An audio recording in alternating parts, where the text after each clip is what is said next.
On voulait vous interroger ensuite sur qu'est-ce que ce mouvement social a révélé des relations entre le syndical et le politique. Garantie par notre refus de toute inclinaison partisane et les conceptions spécifiques de nos rôles respectifs, nous devrions avoir la capacité à travailler ensemble. Pourquoi n'y parvenons-nous pas? Le syndicalisme n'en perçoit-il pas la nécessité?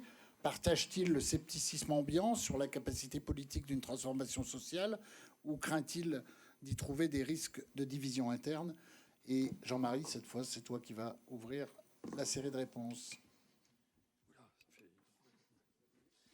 Même pas le temps de me reposer, là. Alors, bon, les problèmes sont politiques, et on en parlait à table avec quelques camarades. Les syndicalistes, ils font de la politique tous les jours. Quand on s'attaque aux politiques publiques du gouvernement, on fait quoi? On s'occupe bien de questions politiques. La vraie question, on sait bien qu'elle n'est pas tellement là. Elle est toujours... C'est un débat de toute l'origine du mouvement ouvrier en France et ailleurs. C'est la question des relations entre le syndicalisme et les partis politiques. C'est une chose différente des rapports du syndicalisme à la politique. Donc, bon, le fait que les questions soient politiques, elles sont relativement assumées dans l'ensemble du champ syndical.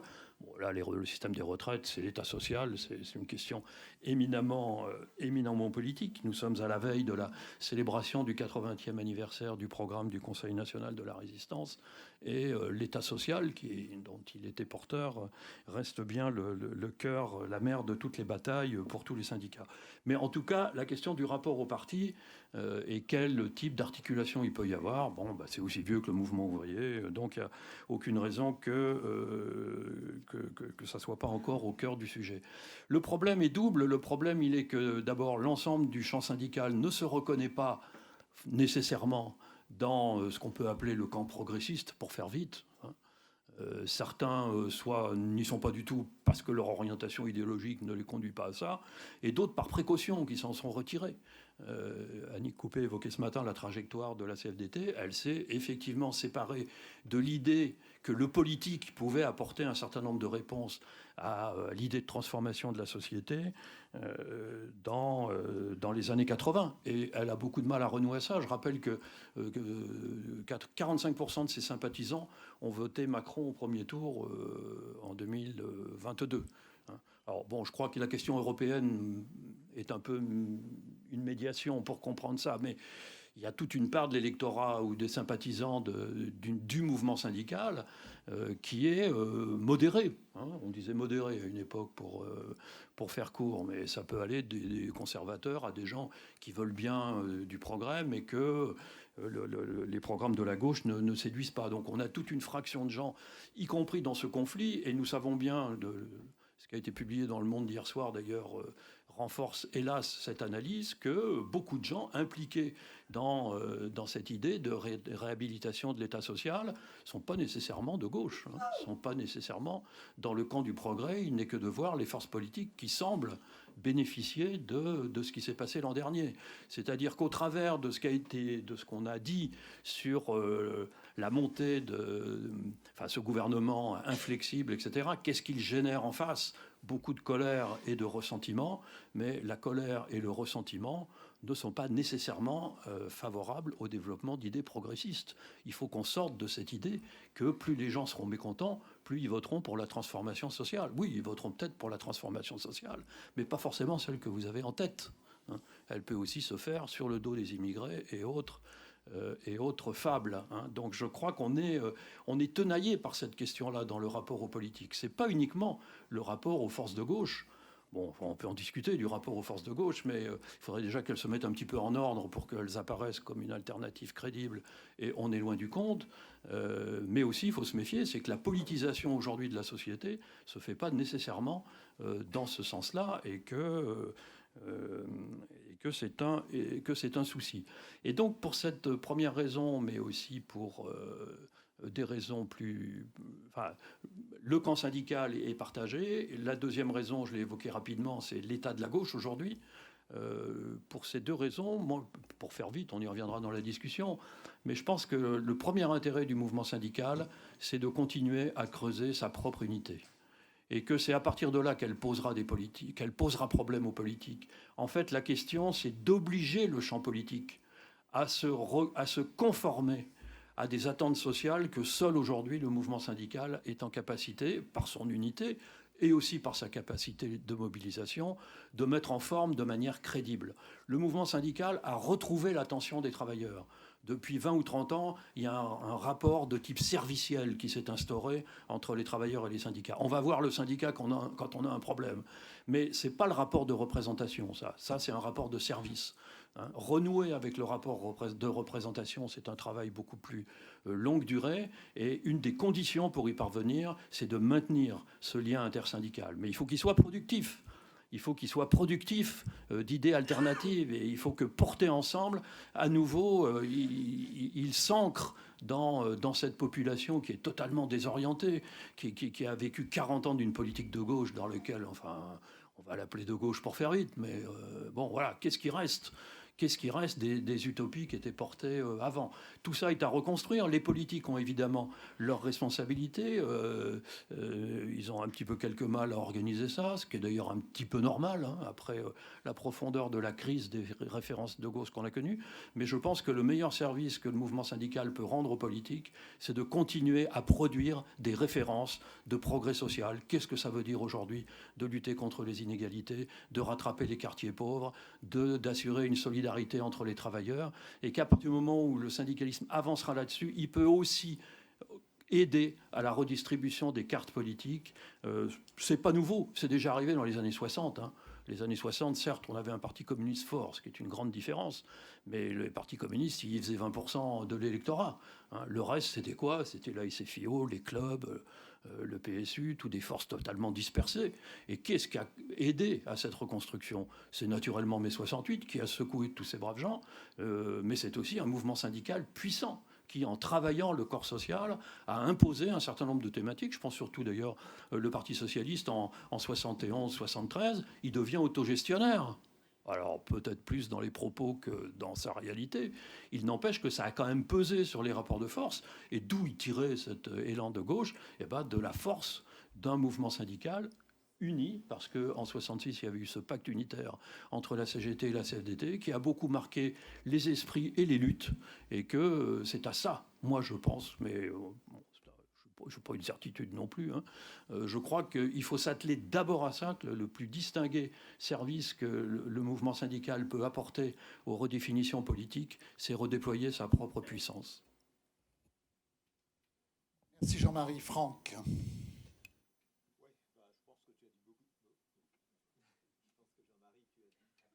Si, appuie sur le bouton. Tu as dit beaucoup de choses avec lesquelles je suis d'accord. Oui, cette question du politique, du rapport au politique, c'est une question aussi ancienne que le mouvement ouvrier, tu l'as très bien dit, avec un argument qui répond pour partie à la question. Un des arguments qui était introduire le politique dans le syndicat, c'est diviser le syndicat, donc l'affaiblir. Donc ça, on a bien cette question-là à l'origine. Cependant, il y a aussi une autre dimension, et je pense que celle-là, elle est aussi à prendre en compte, y compris aujourd'hui, c'est l'idée que le syndicalisme de la CGT de 1895 ou celle de 1906 de la charte d'Amiens, c'est un syndicalisme qui affirme son propre projet de société, qui affirme son propre mode d'action, qui se veut concurrent et alternatif au socialisme politique et parlementaire, et qui est jugé plus légitime parce qu'émanant directement et exclusivement de la classe ouvrière. Donc il y a cette concurrence entre le syndical et le politique, et qui n'est pas seulement une question d'affaiblir de l'intérieur, ou le risque plutôt d'affaiblir de l'intérieur le syndicalisme. Et la branche chrétienne du syndicalisme et ensuite la CFDT qui s'en éloigne, elle aussi, elle faisait partie d'une famille d'esprit, je dirais, famille catholique sociale, avec un parti politique qui devient important au lendemain de la Deuxième Guerre mondiale, le MRP, la démocratie chrétienne. Et son parcours, c'est de s'en éloigner. Mais pas de s'en éloigner pour devenir politique, mais s'en éloigner pour construire et porter son propre projet politique, qui est une forme de radicalisation, pour simplifier, du rapport, enfin, de sa doctrine et de sa conception du monde. La troisième voie, c'est plus maintenant le catholicisme social entre le libéralisme d'un côté et le socialisme d'État de l'autre. C'est un socialisme qui se veut démocratique et qui est porté par le syndicalisme et par le mouvement social. Mais effectivement, les limites, on le voit après 68, de cette conception-là, c'est effectivement que le syndicalisme seul ne peut pas porter et rendre concret ce projet, d'où le moment de la volonté affirmée par la CFDT de porter ses militants et de porter son projet en nourrissant une partie d'un parti politique qui était le Parti socialiste, et de transformer de l'intérieur ce Parti socialiste, de rebattre les cartes à l'intérieur de la gauche, de lui faire porter son projet démocratique puis autogestionnaire dont on parlait tout à l'heure. Et là, ça n'a effectivement pas duré, puisque l'idée que le Parti socialiste puisse devenir le parti du mouvement social est une illusion qui a très vite disparu des esprits à la CFDT. Donc ce que tu as dit est juste, hein, le recentrage, c'est à la fois le recentrage, l'éloignement par rapport au parti politique, et notamment du Parti socialiste, le plus proche, le retour sur l'entreprise pendant un temps et les questions professionnelles, et la défiance par rapport au mouvement social, qui n'était pas le cas évidemment en 68, parce que on voit dans le gauchisme, dans l'extrême gauche, une sorte de résurgence du communisme comme figure du danger. Donc pour la CFDT, la formule adoptée, c'est ni neutre ni partisan, avant l'irruption plus récente du slogan « libre et engagé », qui se veut plus positif. Donc plus de consignes de vote, sauf contre l'extrême droite. Une gêne à assumer un positionnement à gauche. On n'est pas en tant que tel sur un positionnement politique. Et là, ce qui est, je pense, affirmé de façon plus nette depuis quelques années et qui s'est traduit aussi autour du mouvement pour la réforme contre la réforme des retraites, c'est l'affirmation de la légitimité d'une intervention syndicale dans l'espace politique. Tu disais tout est politique, donc de toute manière, ça pose pas problème. Oui, mais des thématiques qui relèvent d'une conception de l'intérêt général, de la question des migrants à celle du réchauffement climatique, en passant évidemment par la lutte contre les inégalités pour la démocratie politique. C'est une conception qui entend faire du syndicalisme un acteur politique. Et pour ça, elle passe des alliances avec des associations écologiques, des associations d'insertion, une sorte de réponse au mouvement des Gilets jaunes, ce qui était le pacte du pouvoir de vivre. Et il y a à côté son pendant cégétiste, hein, l'Alliance écologique et sociale, représentée ici par Marie, qui était donc auparavant plus jamais ça. Mais du côté CFDT, le pacte du pouvoir de vivre a été réactivé médiatiquement ce printemps et se veut porteur explicite d'un programme, et parfois explicitement qualifié de politique, mais qui émanerait directement de la société civile. Donc, deux questions. Premièrement, est-ce qu'il est nécessaire d'avoir deux alliances syndicales, écologiques et sociales? Est-ce qu'il n'est pas possible d'envisager une forme de rapprochement compte tenu de la proximité des démarches? Et deuxièmement, qu'est-ce qu'on fait de ce projet? Tu l'as dit tout à l'heure, hein, il fut un temps où la gauche réformiste en 58 ou après 68 était dans un état tel qu'elle laissait un espace au syndicalisme pour porter son propre projet et effectivement la nourrir. Ce qui fait que la critique faite à plusieurs reprises à l'égard de la CFDT par Emmanuel Macron ou son entourage consistait à dire Laurent Berger a trahi l'héritage de la CFDT parce qu'il joue un jeu politique. c'est une erreur, ou au mieux, en tout cas, une manière erronée de présenter les choses, parce que la CFDT n'a jamais été enfermée dans l'entreprise et dans la défense de ses mandants. Elle a toujours eu cette volonté de s'approprier une part, c'est clairement maintenant inscrit dans ses statuts, de la construction de la volonté générale. Et quant à l'hypothétique candidature de Laurent Berger à l'élection présidentielle qui a un peu agité à un moment les esprits, au-delà de l'emballement médiatique et de l'anecdote, je pense que c'est cette question-là qui est derrière. D'ailleurs, ce n'est pas la première fois, puisque ça a été assez oublié, candidature mort-née en 1969, donc à un moment où la gauche non communiste, comme on disait alors, était dans un état lamentable. Eh bien, on a pensé au président de la CFDT de l'époque, André Janson, pour représenter la gauche à l'élection présidentielle. Donc, oui, en réponse à la question posée, ce syndicalisme-là, mais ce n'est pas le seul, partage une certaine conception de l'incapacité des partis de gauche à appréhender de manière pertinente les réalités du monde du travail, et donc de porter un projet de transformation sociale. Sans parler des craintes qui sont permanentes dans son histoire, de mainmise des partis sur le syndical, ou d'intervention des partis sur des questions qui relèvent de la compétence du syndicalisme.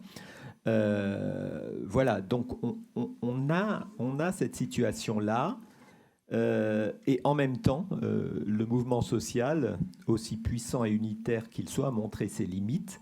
Est-ce qu'il est en mesure d'apporter un programme, une méthode à des partis? Mais quelles organisations politiques, compte tenu de l'état que tu as décrit du champ politique à gauche aujourd'hui, et aussi des tropismes assez divers des organisations syndicales? Et dans la crise démocratique que nous vivons, est-ce qu'on peut imaginer qu'une ou plusieurs forces politiques nouvelles émergeraient de ces tentatives de structuration en réseau, d'organisation syndicale ou associative, ou est-ce que c'est simplement une illusion tenace, mais une illusion qui ressurgit de temps en temps? Donc je me garderai bien d'y répondre. Merci Franck. Véronique? Alors, bon, je ne vais pas reprendre donc les choses qui font consensus. En effet, beaucoup de choses sont politiques, et l'action syndicale est par définition politique. Et en plus, nous tenons évidemment tous et toutes à l'indépendance syndicale. Donc je redis juste ces évidences pour faire court. Cependant, c'est vrai qu'on a besoin de regrouper les forces progressistes politiques, donc qui soient celles de partis politiques de gauche ou celles du mouvement syndical, pour peser et pour évidemment créer un rapport de force. Moi, je suis comme tout à l'heure, je suis partie de la question. Donc la question, pourquoi est-ce qu'on n'y parvient pas ? Moi, je suis assez étonnée par cette affirmation qui me semble tranchée, parce qu'il me semble qu'on y parvient quand même un peu. Voilà, de manière ponctuelle, on arrive à travailler ensemble, on arrive à créer des cadres qui sont ponctuels ou qui sont un petit peu plus durables. Bon, moi, je pense par exemple à l'action du 23 septembre qu'on a réussi à mettre en place, qui était une action politique avec un cadre unitaire très large. Et on l'a investi, ce cadre aussi, parce qu'on a co-construit cette action ensemble, cette mobilisation ensemble, et qu'on n'a pas été à la traîne d'un mouvement politique. Donc on fait évidemment toujours attention à veiller à ne pas être instrumentalisé par les forces en présence. Il me semble aussi qu'on a toujours mis en place on a veillé toujours à essayer de mettre en place des initiatives communes. Et je pense par exemple aux meetings qu'on a pu mettre en place ensemble, notamment sur les questions des retraites, mais aussi sur d'autres questions. Ce matin, il y a Jean-Michel qui parlait du TCE, et Annick qui évoquait la création d'Attac. Et je pense que, alors évidemment, ça remonte, mais ça reste quand même, malgré tout, quelque chose qui existe encore. Attac est très souvent le vecteur, en fait, de la réunion de forces syndicales, associatives, politiques, etc. Parce que, voilà, il y a quelque chose qui permet de rassembler et d'avancer sur une unité et avec un cadre large. Et justement, ça fait partie des initiatives politiques qui marquent le paysage et qui font avancer la réflexion.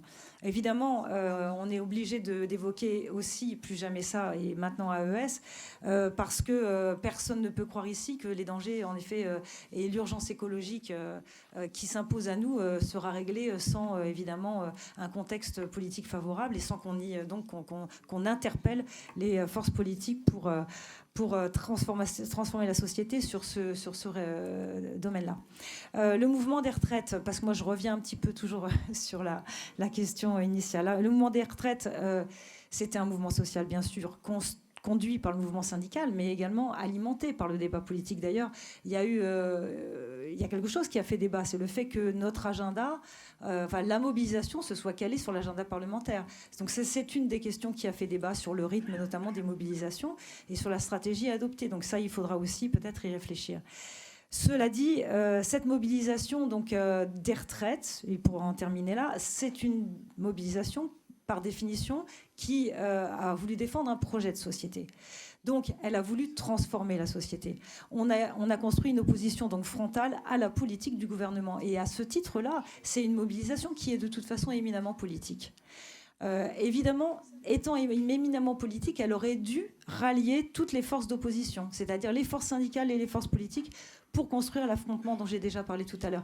Mais pas seulement l'affrontement, mais aussi pour inscrire dans le débat public toutes les thématiques pour transformer la société. Je pense, évidemment, il y en a beaucoup, mais je pense en priorité aux thématiques féministes qu'il fallait imposer dans le débat social et qui ont commencé, évidemment, qui ont été portées par cette mobilisation à travers tout un tas d'actions, mais qui auraient pu être encore plus portées s'il y avait eu une jonction plus importante. Et évidemment, toutes les questions liées au monde du travail aussi et à la qualité de travail, parce que la mobilisation retraite a fait émerger comme centrale la question du travail, une question donc sur en fait l'égalité femmes-hommes, mais aussi le sens du travail et puis les salaires, etc. Donc voilà. Donc peut-être en effet travailler plus loin encore pour essayer de rallier toutes ces forces progressistes ensemble. Merci Véronique.